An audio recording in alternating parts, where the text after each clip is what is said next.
Thread the needle with a long thread and then make long stitches in the fabric.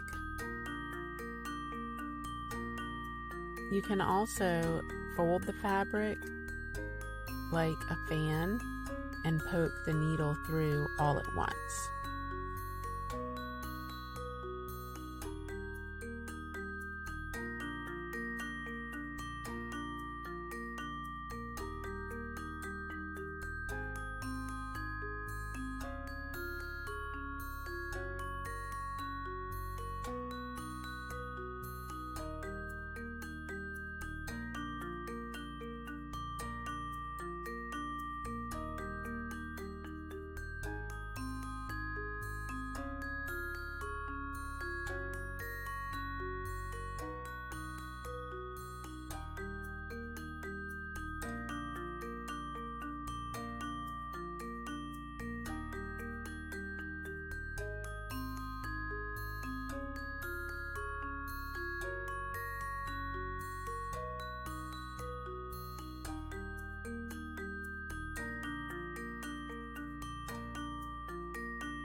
To measure where I should put the middle ruffle, I pinned a ribbon around the middle.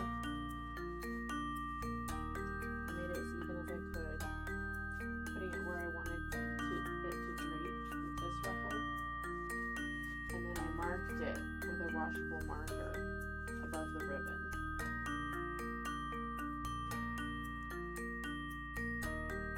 I will attach the middle ruffle the same way I attach the top ruffle. I will unpin my ribbon and I will gather the ruffle to the ribbon, sew it to the ribbon, and then sew the ribbon to the cover. So you can see that's what I did here.